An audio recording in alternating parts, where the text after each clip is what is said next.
আর বিশুদ্ধ সর্বগুণে গুণান্বিত অনুত্তর পুণ্যক্ষেত্র বুদ্ধি শ্রাবক সঙ্গ এই ত্রিবিধ শ্রেষ্ঠ রত্নকে সর্বপ্রথমে স্মরণ করছি।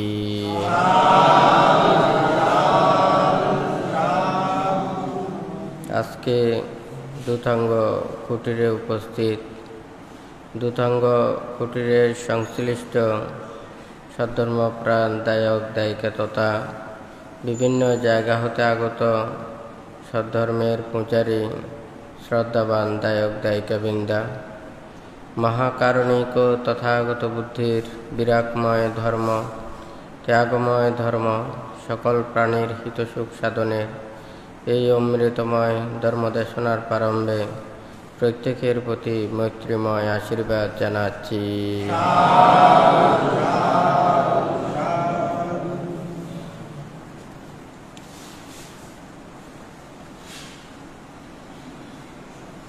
বিরাগায় বিকবেং নো শরগায়ম বিসংযোগায় বিকবেং নো সংযোগায়ম অপিচতায় বিকবেং নো ময়চতায়ম সন্তুষ্টিতায় বিকবেং নো অসন্তুষ্টিতায়ম নিবিন্দায় বিকবেং নো নন্দিং বিরহজায় বিকবেং নো রাগং নিরোধায় বিকবেং নো সমুদায়ং পটিনিসাগায় বিকবেং নো আদানং ইমে বুচন্তি বিকবেং অয়ং কো মে ধাম্মো অয়ং কো মে বিনায়োতি।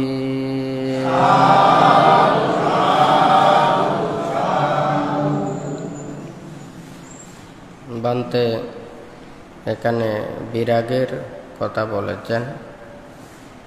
এখন বান্তে সংযোজনের কথাটায় বান্তে দেশনা প্রদান করছেন। আজকে উপসত দিনে অনেকেই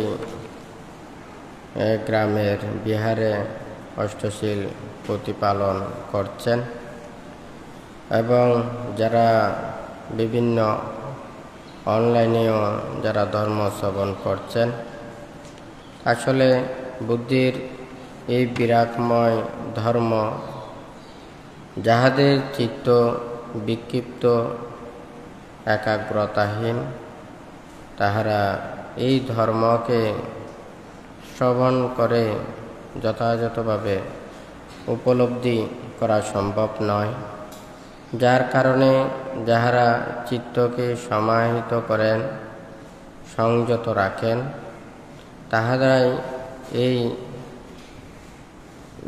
ধর্মকে উপলব্ধি করতে পারেন। এখানে যেই দশ সংযোজনের কথা বানতে বলছেন, সেই দশ সংযোজন হচ্ছে সৎকায় দৃষ্টি, বিচিকিৎসা, শীলব্রত পরামর্শ, কামরাগ, ব্যাপার, রূপরাগ, অরূপরাগ, মান, উদ্ধত্ত ও অবিদ্যা। আজকে এখানে বানতে সৎকায় দৃষ্টি সম্পর্কে বলছেন। আসলে এই সৎকায় দৃষ্টি এটা বুদ্ধ যে ব্রহ্মজাল সূত্রে ৬২ প্রকার মিথ্যা দৃষ্টির কথা ব্যাখ্যা করেছেন। এই ৬২ প্রকার মিথ্যা দৃষ্টি অন্তরের মধ্যে যে থাকে, এগুলোকে দূরীভূত করা, তো এখানে আত্মভাব দূরীভূত করা, আত্মার চেতনা দূরীভূত করা, অর্থাৎ শাশ্বত দৃষ্টি এবং উচ্ছেদ দৃষ্টিজনিত যে ওই সম্যক দৃষ্টিকে দর্শন করতে দেয় না, সেই মিথ্যা দৃষ্টিকে যথাযথভাবে জেনে নিজের অন্তর থেকে ধ্বংস করা। তো এখানে বানতে এই সৎকায় দৃষ্টি সম্পর্কে এখানে বলছেন কিভাবে এই সৎকায় দৃষ্টিটা উপলব্ধি করা যায়, অর্থাৎ যতক্ষণ না পর্যন্ত এই মনের মধ্যে বা চিত্তের মধ্যে, প্রান্ত চিন্তার মধ্যে এই 10 প্রকার সংযোজন বিদ্যমান থাকে, তাহলে সে নির্বাণ সত্যকে উপলব্ধি করতে পারে না।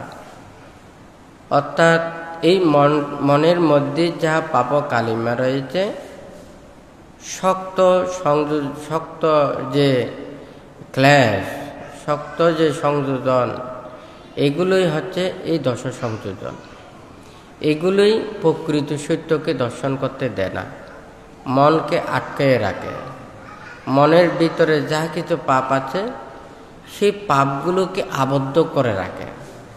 আমরা সাধারণত জানি, কোনো একটা জিনিস যদি আমরা বন্দি করে রাখতে চাই, বেঁধে রাখতে চাই, তাহলে 10টা শক্ত দড়ি দিয়ে যদি ওখানে বাঁধানো হয়, তাহলে যতক্ষণ না পর্যন্ত এই দড়িগুলোকে খুলতে না পারে, ততক্ষণ পর্যন্ত কিন্তু ওই বন্ধন থেকেও খোলা যায় না বা ওখান থেকে নেওয়া যায় না।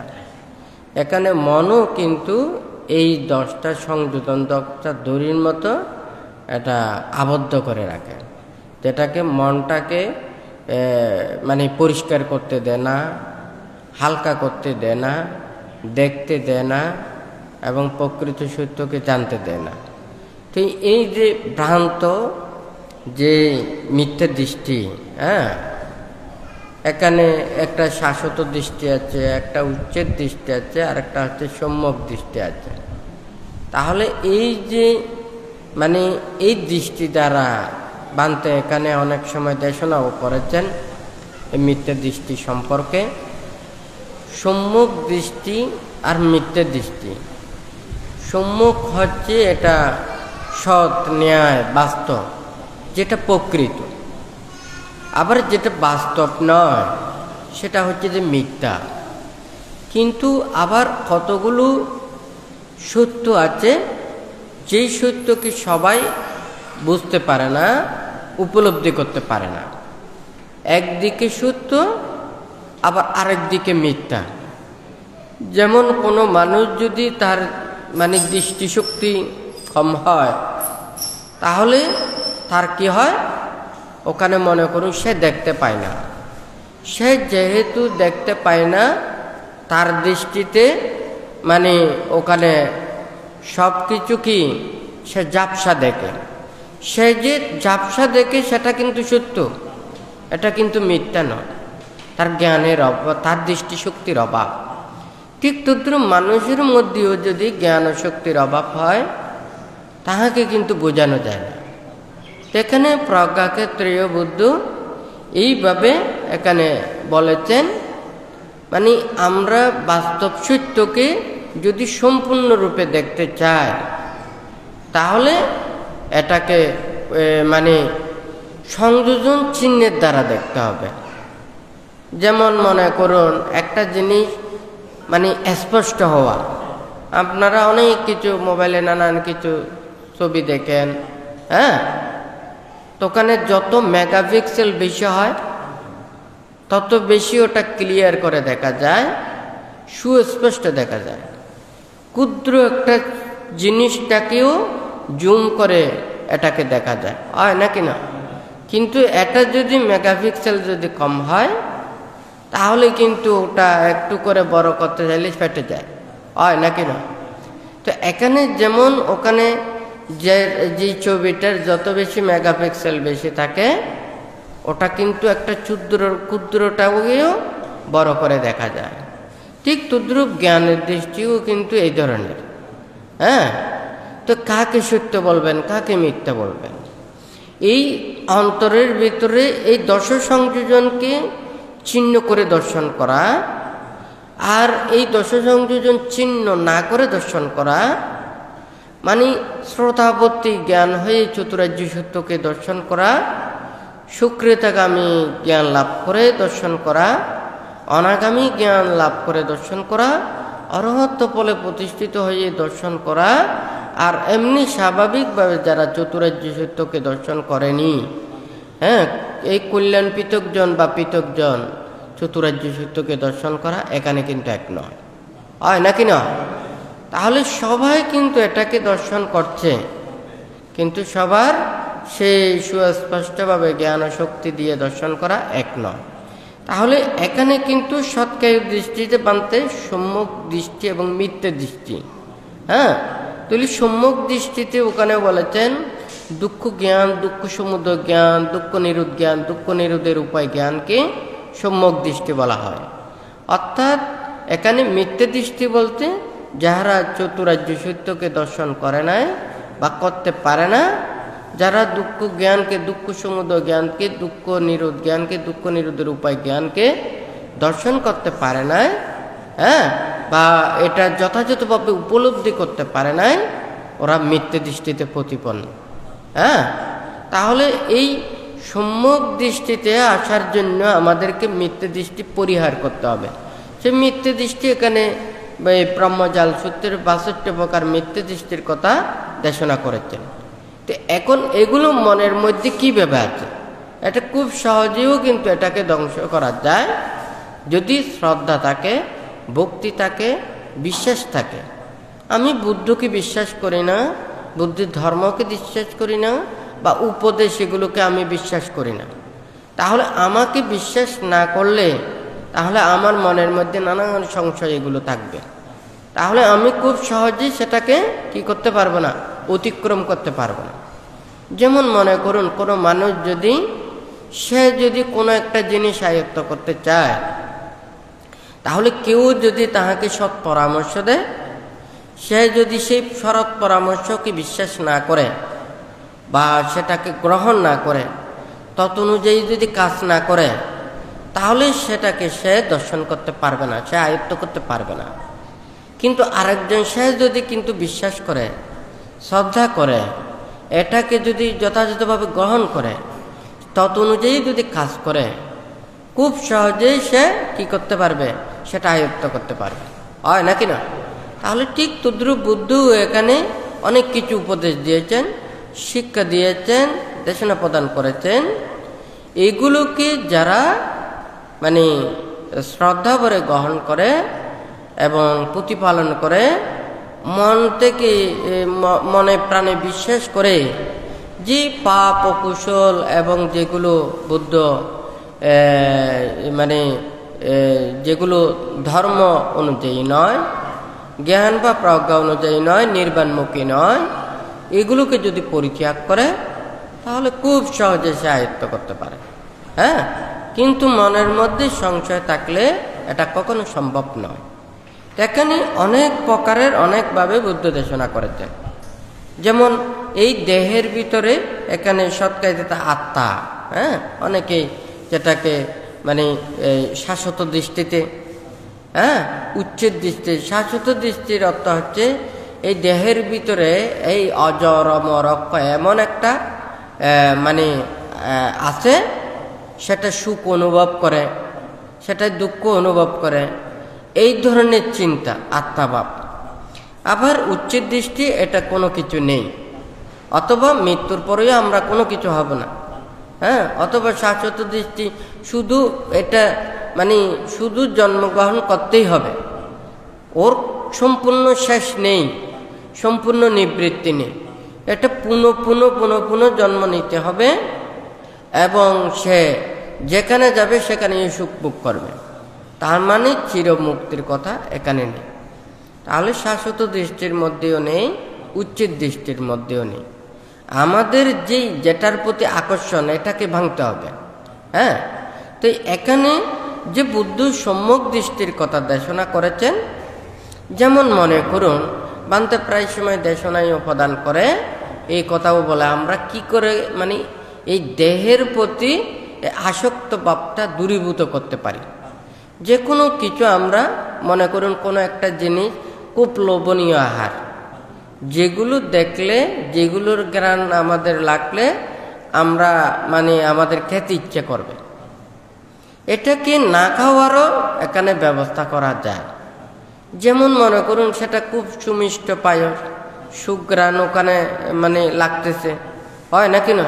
অটোমেটিক ওখানে দূর থেকে দেখলে হয়তো মনে হবে এটা খুব সুস্বাদু আহার, খেলে খুব ভালো লাগবে, হয় নাকি না? কিন্তু এই যে সুস্বাদু আহারের ভিতরে যদি কোনো একটা যদি ময়লা থাকে, যেটা খুব দুর্গন্ধ প্রিয়, দুর্গন্ধ, তাহলে ওই বিষটার মতো কোনো জিনিস যদি ওখানে ভিতরে থাকে, এটাকে আপনারা গ্রহণ করবেন? কিন্তু ওটা তো দেখা যাচ্ছে না, তখন কিন্তু আপনার খেতে ইচ্ছে করবে, হয় নাকি না?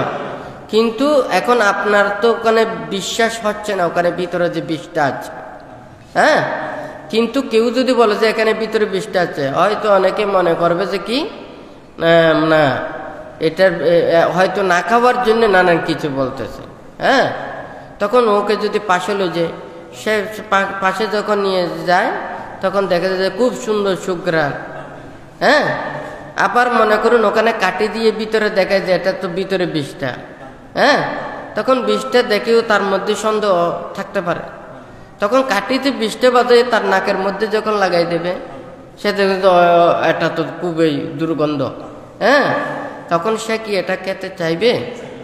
খেতে চাইবে না। ঠিক তদ্রূপ এই এখানে বানতে যে পায়েসের কথা বলেছেন, এটা হচ্ছে দেহটার কথা।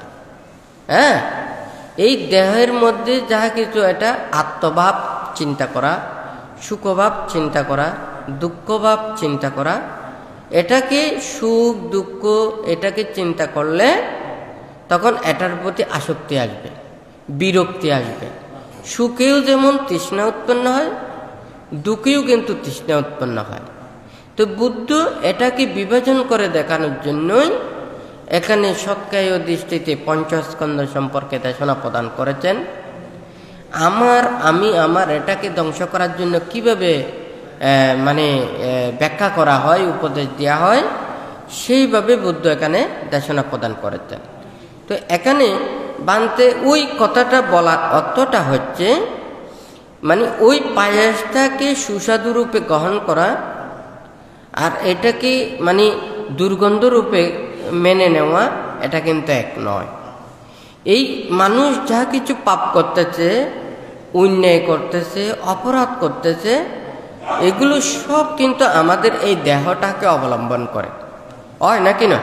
তাহলে আমরা যদি জানি যে এই দেহ ঠিক আছে, আমি বেঁচে থাকতে হলে আমার দেহটা লাগবে, কিন্তু আমি এই দেহটাকে দিয়ে এমন কোনো কাজ করব না যেটা পাপ হয়, অন্যায় হয়, অপরাধ হয়, আমাকে ইহকালে কষ্ট পেতে হয়, পরকালেও কষ্ট পেতে হবে। তাহলে আমরা সেই পাপ পরিত্যাগ করি, সেই অন্যায় পরিত্যাগ করি, সেই ভুল পরিত্যাগ করি, নিজেকে যত্ন সহকারে রক্ষা করি, ঠিক আছে? এখন আমি যদি আমার এই দেহটার প্রতি মূল্যবোধটা আমার যদি থাকে, তাহলে আমি এই দেহ দিয়ে কোনো পাপ কাজ করব না, অন্যায় করব না, অপরাধ করব না। এই সৎকায় দৃষ্টির কথাটাই হচ্ছে এটাকে উপলব্ধি করা, নিজের দেহটাকে সে যত্ন করবে, শিলে সুশোভিত করবে, শিল সমাধি প্রজ্ঞায় সে পূর্ণতা সাধন করবে, এই নির্বাণ লাভের জন্য প্রচেষ্টা চালাবে, সৎ এবং কুশল কর্মের দিকে ধাবিত করার জন্য চিন্তা করবে, সে কিন্তু অন্যায় করবে না। আমি আছে, আমারও আছে, আমার কি আছে? আমার সদ্গুণ আছে, সদ্জ্ঞান আছে, শীল আছে, সমাধি আছে, প্রজ্ঞা আছে, আমার নেই তা না। আমার আছে পঞ্চস্কন্ধের মধ্যে এই সদ্গুণগুলোকে আমাকে লাগবে।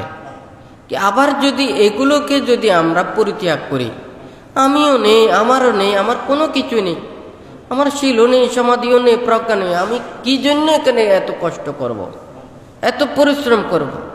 নির্বাণ লাভের জন্য অনেক কষ্ট ত্যাগ স্বীকার করতে হবে, হয় নাকি না? বিনা কষ্টে বিনা পরিশ্রমে কোনোদিন প্রজ্ঞা লাভ করতে পারে না।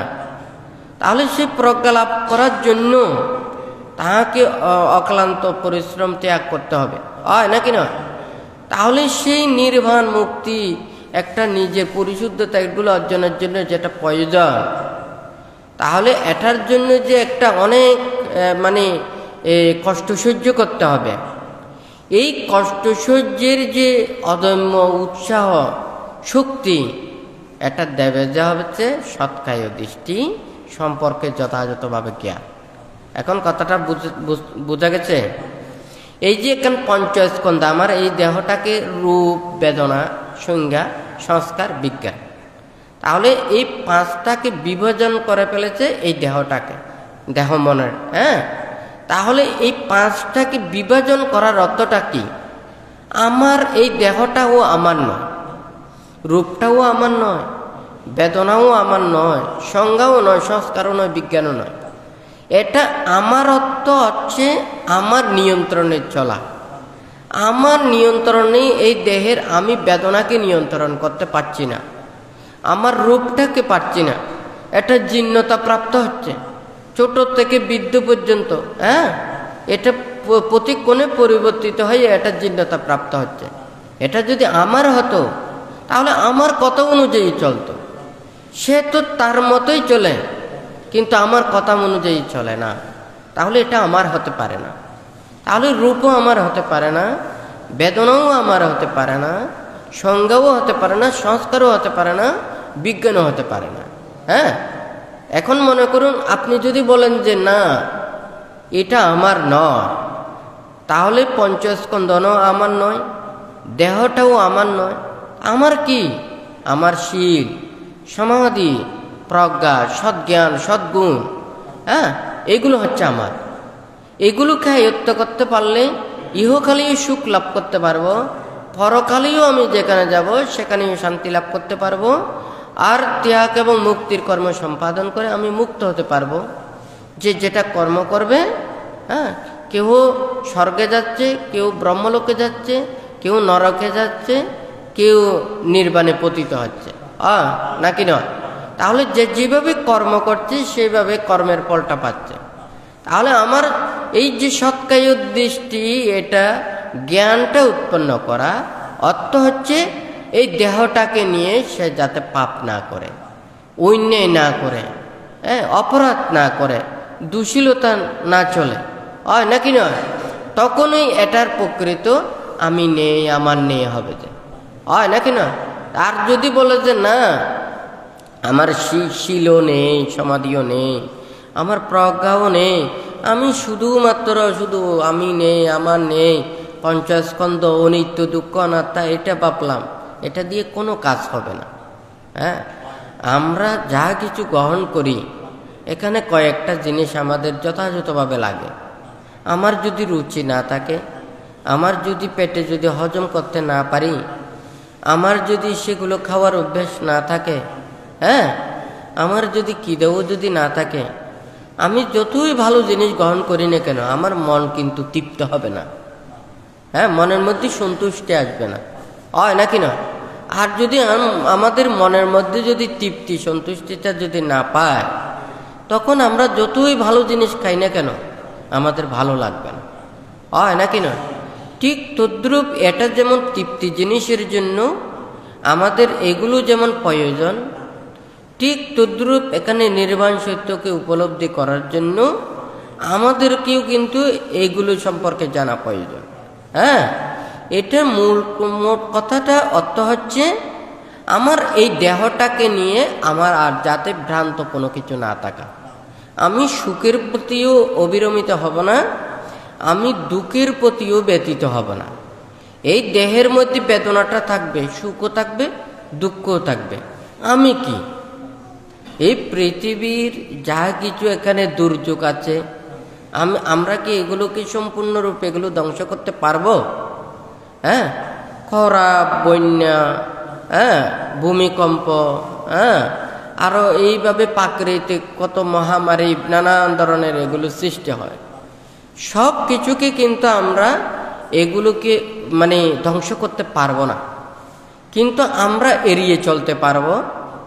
আমরা এগুলোকে প্রতিরোধ করার জন্য আমাদের সাবধানতা অবলম্বন করে আমাদের কিভাবে ক্ষতি না হয় সেই নিয়ম নীতিগুলো প্রতিপালন করে আমরা অনেক কষ্ট থেকে আমরা রেহাই পাব, হয় নাকি না?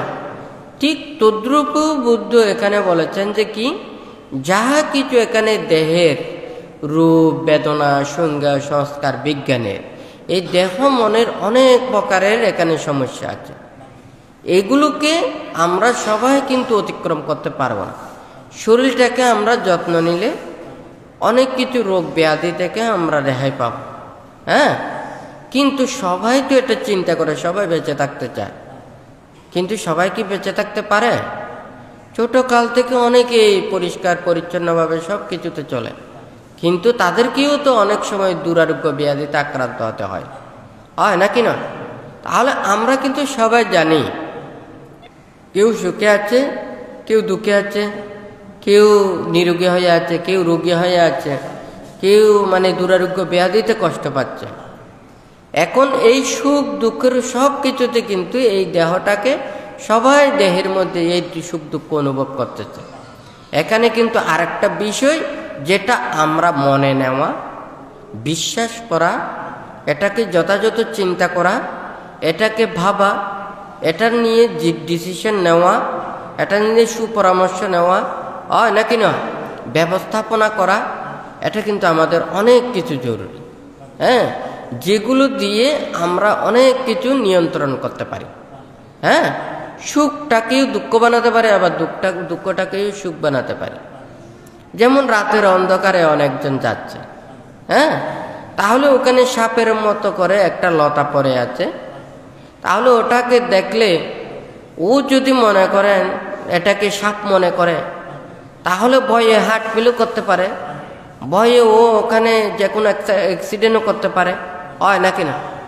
আচ্ছা, মনে করুন এটা কিন্তু লাঠিকে বা লতাকে সে কিন্তু সাপ মনে করে, সে কিন্তু অনর্থক বিপদ ডেকে এনেছে, সে প্রকৃত সত্যকে না জানার কারণে, হয় নাকি না?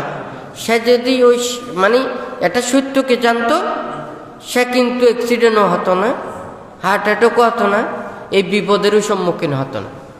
আবার মনে করুন সে কিন্তু ঠিকই সেটা সাপ দেখেছে, হ্যাঁ, কিন্তু সে এটাকে লতা মনে করেছে, তাহলে তার সাপ যখন দেখেছে হয়তো তার মধ্যে ভয় উৎপন্ন হতে পারে, নানান কিছু হতে পারে, কিন্তু সে মনে করেছে যে এটা একটা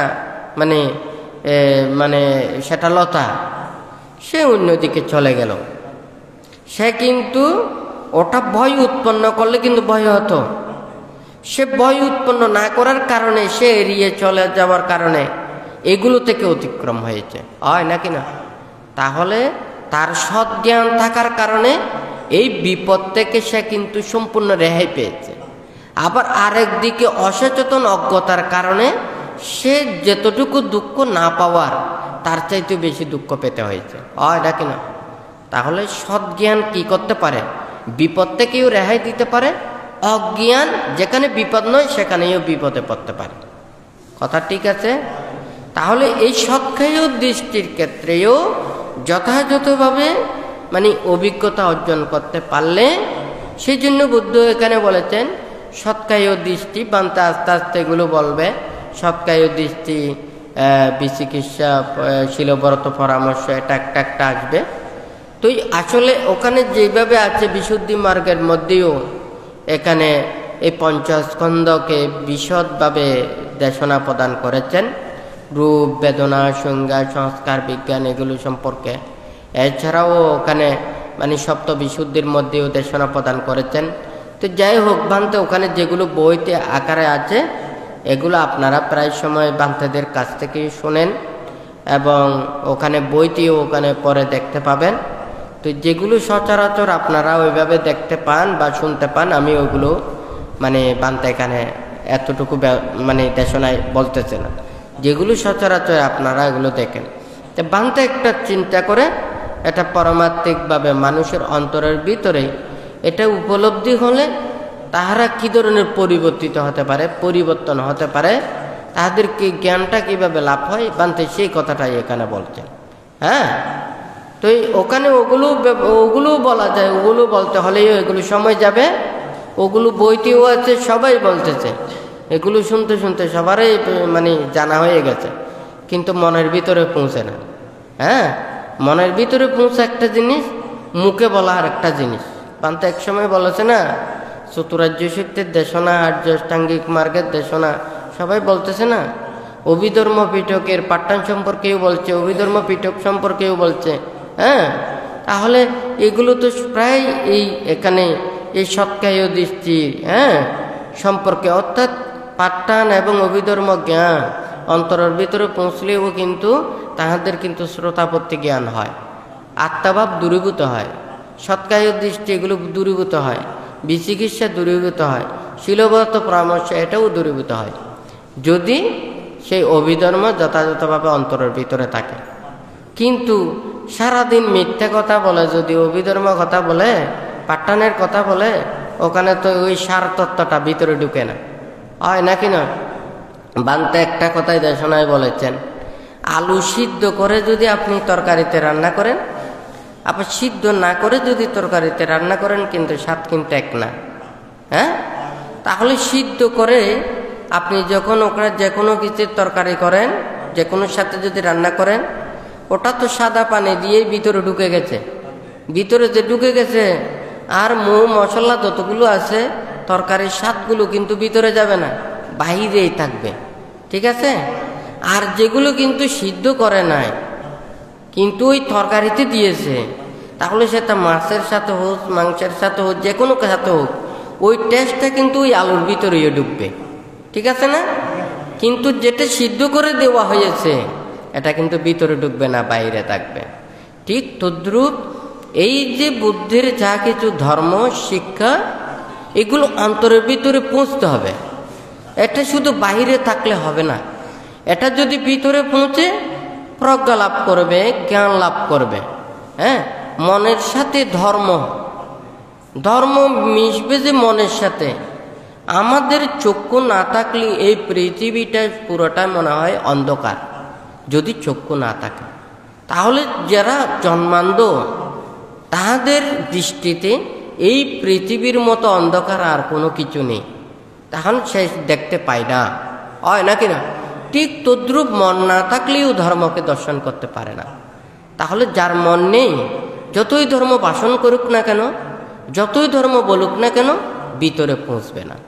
মন যত পরিষ্কার, ধর্মকে তত বেশি সুস্পষ্টভাবে জানতে পারবে, বুঝতে পারবে, অভিজ্ঞতা অর্জন করতে পারবে। তো সেই জন্য ভানতে ওখানে যেমন কিছুদিন আগেও বলেছেন, ভানতে বিদর্শন করতে হবে। প্রথমে হচ্ছে আত্মশুদ্ধি, তারপর হচ্ছে আত্মদর্শন, এরপরে হচ্ছে বিদর্শন। আমাকে নিজেকে শুদ্ধ পথে আনতে হবে, আমাকে দর্শন করতে হবে। তারপরে যখন আমি বিশেষভাবে দর্শন করব, প্রজ্ঞা দর্শন করব, তখনই আমার জ্ঞান লাভ হবে। সপ্ত বিশুদ্ধির মধ্যেও প্রথমে বলেছেন শিল বিশুদ্ধি, তারপরে চিত্ত বিশুদ্ধি, অপর যে পঞ্চবিশুদ্ধির কথা ব্যাখ্যা করেছেন। তাহলে ওখানে প্রথমে শিল বিশুদ্ধি, তারপরে চিত্ত বিশুদ্ধি, এরপরে হচ্ছে যে অপর পাঁচটা হচ্ছে প্রজ্ঞা বিশুদ্ধির অন্তর্গত। তা এখানেও বানতে বলেছেন কি, প্রথমে হচ্ছে যে আত্মশুদ্ধি, তারপরে আত্মদর্শন, এরপরে হচ্ছে বিদর্শন, হয় নাকি না? তাহলে বুদ্ধ তো এখানে যা কিছু এখানে দেশনায় বলেছেন, তো এখানে সব কিছু বললেও আমাদের অন্তরের মনের এটার সাথে ধর্ম যতক্ষণ না পর্যন্ত মানে একাকার হবে না, এটার সাথে মিশবে না, ততক্ষণ পর্যন্ত এটা বোঝানো সম্ভব নয়। তাহলে এই সৎকায় দৃষ্টিকে যথাযথভাবে উপলব্ধি করা মানে এই দেহের প্রতি যাতে দেহটাকে নিয়ে পাপ না করা, অন্যায় না করা, অপরাধ না করা, তাহলে দুশীলতা পথে না চলা। আমি বানতে এখানেও বলেছেন যে কি, আমারও আছে আবার আমারও নেই। আমার আছে যে শীল, সমাধি, প্রজ্ঞা, জ্ঞান, ধর্ম, নির্বাণ, মুক্তি, এগুলো হচ্ছে যে আমার নেই। কোনগুলো নেই? আমার পাপ, অন্যায়, অপরাধ যতগুলো আছে যে এগুলো নেই। আমি যদি আমার সম্পর্কে বুঝি, তাহলে আমাকে আমি যত্ন করব, আমাকে রক্ষা করব, তাহলে আমার দ্বারা আমাকে প্রতিষ্ঠা করতে পারবে। বুদ্ধ দেশনায়ও বলেছেন, আত্মা হবে জিতাংশে ইয়া ছায়াং ইতারা পাজা। আপনি যত অপরজনকে জয় করার চেয়ে নিজেকে জয় করাই শ্রেষ্ঠ। তাহলে শত সহস্র ওখানে সৈনিককে জয় করার চাইতেও নিজেকে জয় করা শ্রেষ্ঠ। তাহলে বুদ্ধ নিজকে তো ওখানে ত্যাগ করতে বলে নাই, নিজকে রক্ষা করতে বলেছেন। তাহলে যা কিছু ধর্ম উপদেশ শিক্ষা, এটাও তো সবার মানুষের জন্য, কল্যাণের জন্য, ভালোর জন্য। কোনো ধর্মে তো খারাপের কথা বলে না, অন্যায় কর্মপথে চলার কথা বলে না। তাহলে আমরা যেই ধর্ম শিক্ষা উপদেশগুলো দিচ্ছি, সবাই যে শুনছি, আমাদের কল্যাণের জন্য, ভালোর জন্য। আমি ধর্ম আচরণ করতেছি, এদিকে ধর্ম আচরণ করতেছি, ধর্ম পালন করতেছি বলি, কিন্তু আমরা পাপ পরিত্যাগ করি না, অন্যায় পরিত্যাগ করি না, অপরাধ পরিত্যাগ করি না। তাহলে আমার কাছে যদি অন্যায় থাকে, অপরাধ থাকে, পাপ থাকে, তাহলে আমার কাছে ধর্মও নেই। হ্যাঁ, তাহলে আমি যতই ওখানে ধর্মের উপাস্য করি না কেন, যতই আমি ওখানে প্রার্থনা করি না কেন, আমি শুদ্ধ হতে না পারলে কেউই আমাকে ভালো পথে আনতে পারবে না। হয় না কেন? আপনি যদি না খান, আরেকজনে ওখানে কি আপনার পেটটা ভরাই দিতে পারবে? আপনাকেই খেতে হবে। আপনি খেলে আপনার পেটটা কিন্তু ভরবে। হয় নাকি নয়? তাহলে আমরা তো যা কিছু দেখতে পাই, তাহলে আমাদের সবার মঙ্গলের জন্য, কল্যাণের জন্য।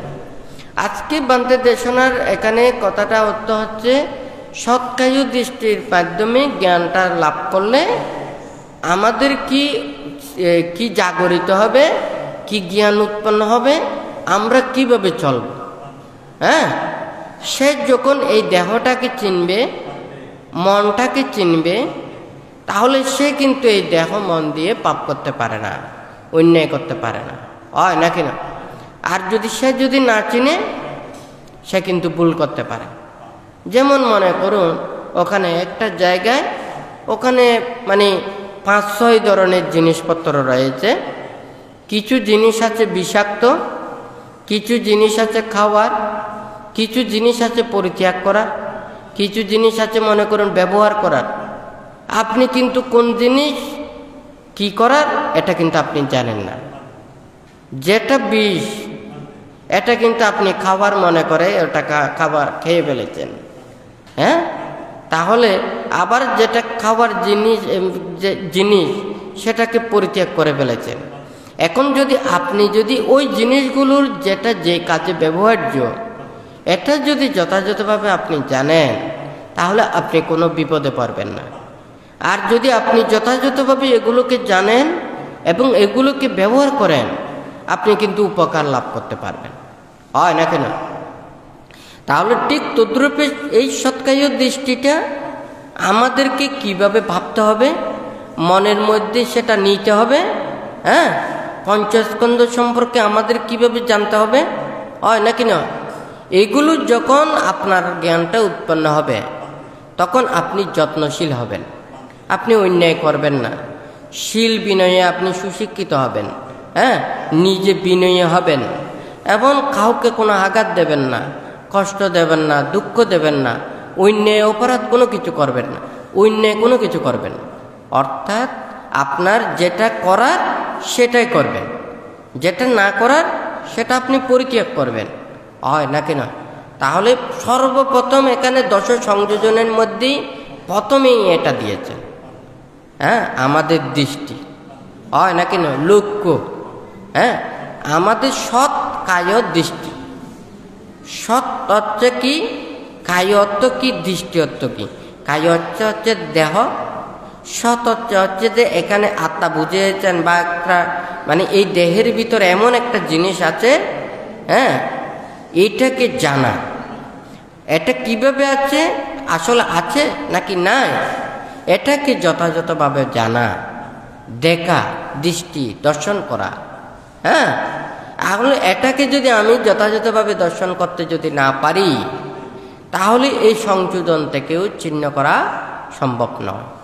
তা আসলে অনেক সময় অনেকজনকে বিভিন্ন উপদেশ প্রদান করে, পান্তেশনা প্রদান করে।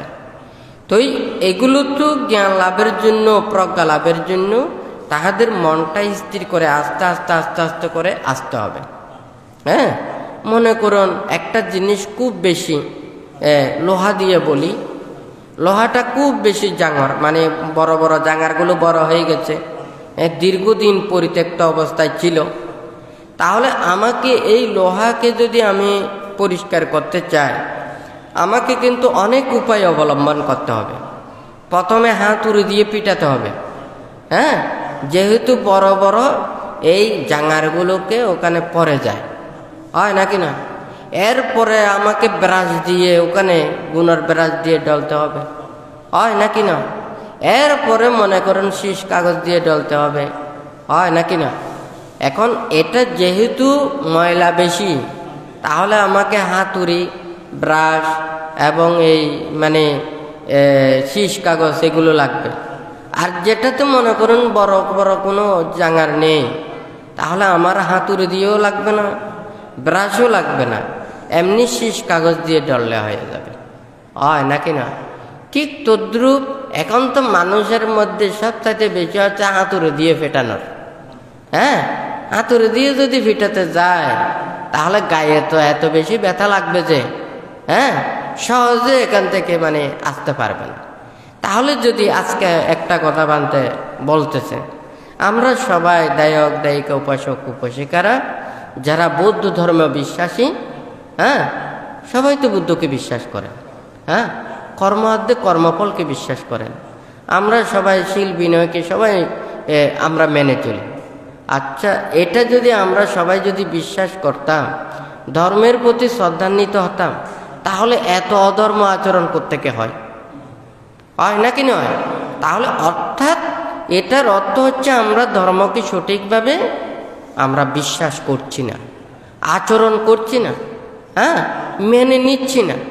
তাহলে যদি আমরা যদি এটাকে সঠিকভাবে আচরণ না করি, বিশ্বাস না করি, আমরা ফল পাবো? কোনোদিন পাবো না। ধর্ম থাকবে। বুদ্ধ বলেছে যে কি, যেমন মনে করেন এখন ধর্মের শাসন চলতেছে, হ্যাঁ, যখন এই ধর্মের শাসনও থাকবে না, বুদ্ধির শাসনগুলো থাকবে না, তখনও কিন্তু প্রজ্ঞা লাভ করবে।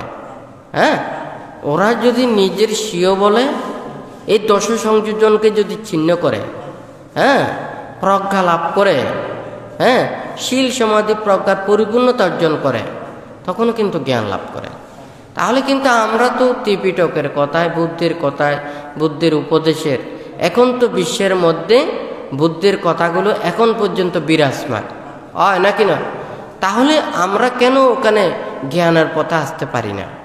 আমরা প্রজ্ঞার পথে আসতে পারি না, ধর্মের পথে আসতে পারি না? আমাদের সেই অজ্ঞতার কারণে, অজ্ঞানতার কারণে, দুর্বলতার কারণে আমরা দিন দিন ধর্মের কাছ থেকে দূরে সরে যাচ্ছি, হ্যাঁ, হয় নাকি না? তাহলে ধর্মের নামে কোনো ধরনের এই অধর্ম পাপাচারগুলো এগুলো থাকতো না। তো এগুলোর সৃষ্টির কারণটা হচ্ছে কি, ধর্মের প্রতি অবিশ্বাস, হ্যাঁ, ধর্মের প্রতি অশ্রদ্ধা, অজ্ঞতা, অজ্ঞানতা, হয় নাকি না? আবার যদি এটা বলেন আমি সঙ্গ দান করি, অষ্টপরিষ্কার দান করি, কঠিন চিবত দান করি, বড় বড় পুণ্য কাজ করি, আমি কি ধর্ম করতেছি না? ধর্ম টাকা দিয়ে কেনা যায় না, হ্যাঁ, ধর্ম একটা মন দিয়েই নিতে হয়। হ্যাঁ, কেউ বলে না, কারো যদি মন পেতে হলে নিজের মনটা দিতে হবে, হয় নাকি না? মন পেতে হলে মন দিয়েই নিতে হবে, হয় নাকি না? ধর্ম ওখানে টাকা দিয়ে নিতে পারে না। এই যে সম্রাট অশোক 84,000 চৈত্য, হ্যাঁ, স্থাপন করে সঙ্গের উদ্দেশ্যে দান করেছেন, হ্যাঁ, তারপরে যখন সেই 84,000 চৈত্য স্থাপন করে দান করার পরেও সঙ্গের কাছে গিয়ে প্রার্থনা করেছেন, আমি সঙ্গের উত্তরাধিকারী, ধর্মের উত্তরাধিকারী, হ্যাঁ, আমি উত্তরাধিকারী লাভ করেছি কিনা? বুদ্ধ বলেছেন না, আপনি বুদ্ধ না, সঙ্গরাই বলেছেন। তুই বলেছেন যে কি, এই যে এগুলো দান করলেও কিন্তু ধর্মের উত্তরাধিকারী হতে পারে না। আপনার যদি ওরজাত যদি একজন সন্তান ধর্মের শাসনে যদি দান করে, তাহলে আপনি ধর্মের উত্তরাধিকারী হতে পারবেন। এই কথাটার অর্থ হচ্ছে কি, বুদ্ধ যখন ছিলেন তখন তো রাজা ছিল, শ্রেষ্ঠীরা ছিল, ওনাদের তো অনেক টাকা পয়সা ছিল, ধন সম্পদ ছিল না, হ্যাঁ, তখন তো বুদ্ধ শ্রেষ্ঠীদেরকে নানান কিছু উপাধি দিয়ে রাজাদেরকে নানান কিছু উপাধি দিয়ে উনি তো খুব সহজে রাজা এবং সৃষ্টিদের প্রিয় হতে পারতেন, হ্যাঁ, প্রশংসা লাভ করতে পারতেন। বুদ্ধ আরও বলেছেন যে কি, রাজা হলে উনি এ প্রজ্ঞা লাভ করতে কঠিন হয়, কারণ ওর মান অহংকার এগুলো বেশি, ওনার অনেক শত্রু। উনি এই শত্রুকে অতিক্রম করে আবার ওখানে আসতে পারবেন কিনা, হ্যাঁ, এই মান অহংকারগুলোকে সে দূরীভূত করতে পারবে কিনা, হ্যাঁ, যার কারণে ওনারা যদি আর্য শ্রাবকত্বে উপনীত হতে চায় কোনো রাজা, তাহলে তাহাকে সেই রাজত্বের ত্যাগ ওগুলো করতে হবে। আর যদিও রাজত্বের মধ্যেও থাকে, তাহলে শীল বিনয় ধর্ম এগুলোকে আচরণ করে মান অহংকার এগুলো পরিত্যাগ করে তাহাকে থাকতে হবে। কিন্তু রাজারা কি পারবে? ওনার তো দেশের মধ্যে কত খারাপ আছে, ভালো আছে। খারাপ হলে তাদেরকে শাস্তি দিতে হবে, আদেশ নির্দেশ দিতে হবে, হ্যাঁ, অপরাধী হলে তাহাকেও ওখানে ভৎসনা করতে হবে, তাহাকে আঘাত দিতে হবে, আঘাতের নির্দেশ দিতে হবে। কোনো আর্য শ্রাবক কিন্তু এইভাবে নির্দেশ দিতে পারে না, ঠিক আছে?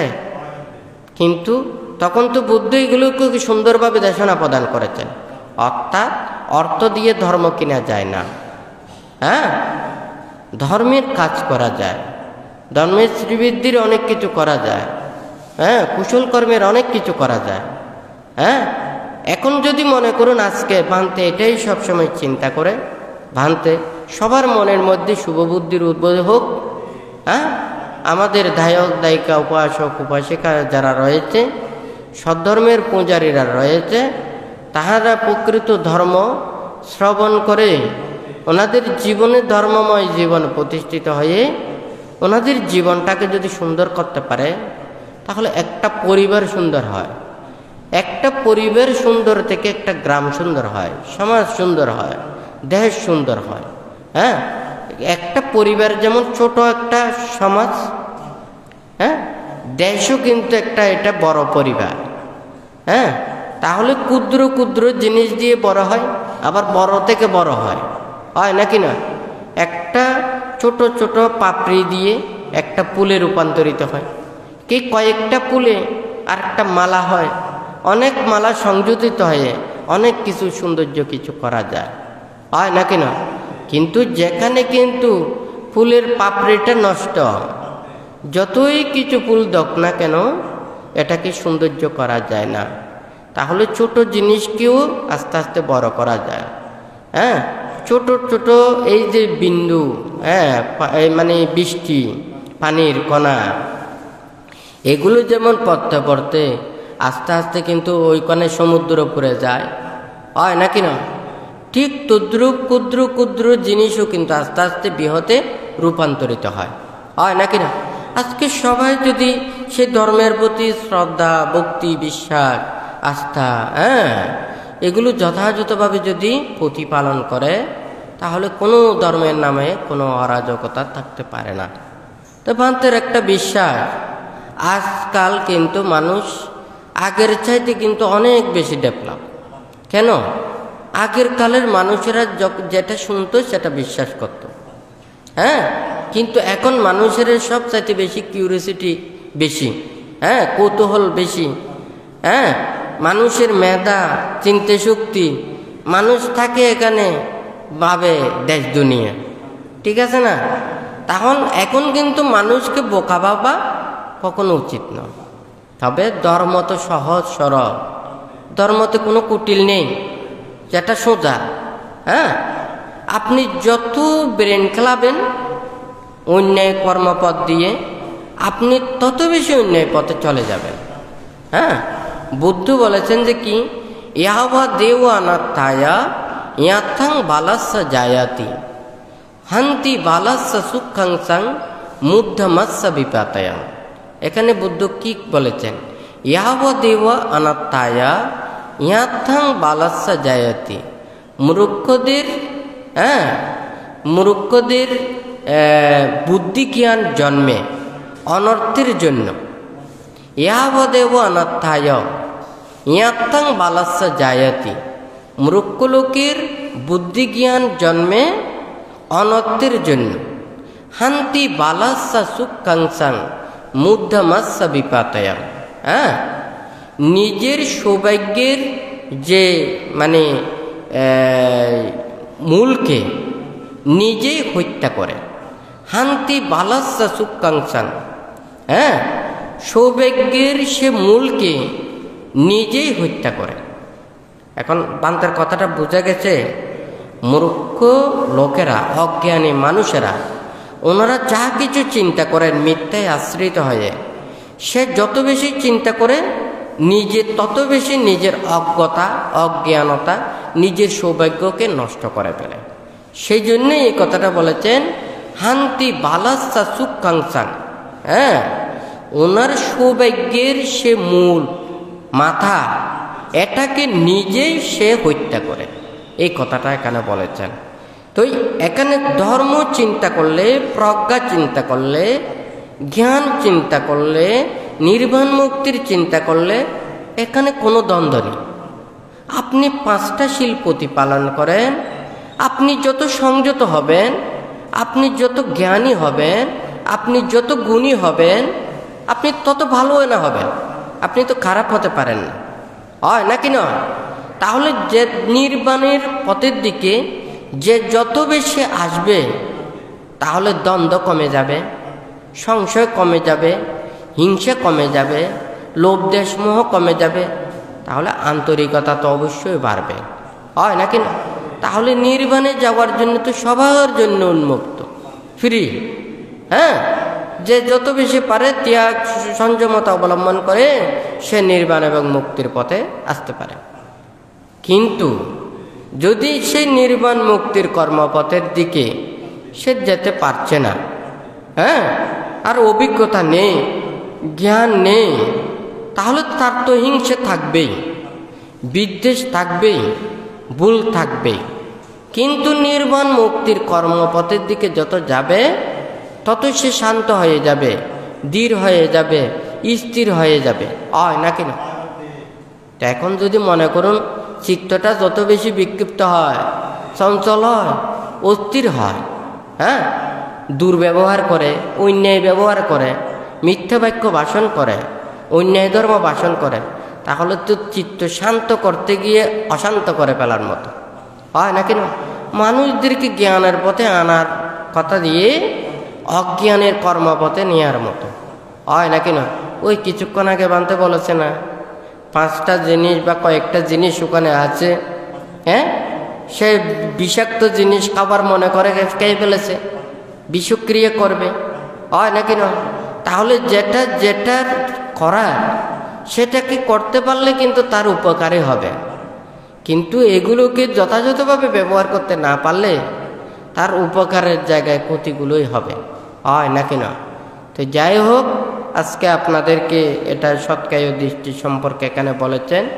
সামনে চেষ্টা করবে বানতে যতটুকু পারে, যারা দায়ক দায়িকা, উপাসক উপাসিকারা, আজকে যেহেতু প্রতিটা বিহারে অষ্টশীল নিয়েছেন, উপশতশীল নিয়েছেন, অনেকেই বিহারে থেকেও ওনারা ধর্মশ্রবণ করছেন। প্রত্যেকে যাতে মানে শীলময় জীবন আচরণ করে, ধর্মের প্রকৃত সত্যকে সবাই যাতে উপলব্ধি করতে পারে, দায়ক দায়িকা, উপাসক উপাসিকা তথা আমাদের ভিক্ষু সামনরা প্রত্যেকেই সম্মিলিত হয়ে স্বশীল বিনয়ের মধ্যে থেকে আমরা নির্বাণ লাভের জন্য প্রচেষ্টা চালাই এবং সদ্ধর্মের শ্রীবৃদ্ধি সাধন করি। সদ্ধর্মের উন্নতি কামনায় প্রত্যেকে আমরা চিন্তা করি। সবাই মিলে যদি আমরা ধর্মের জন্য ভাবি, তাহলে এটা উত্তরোত্তর শ্রীবৃদ্ধি সাধিত হবে। এটা প্রত্যেকের প্রতি মাঙ্গলিক আশীর্বাদ প্রদান করে বান্তের দেশনা এখানেই পরিসমাপ্ত করছি।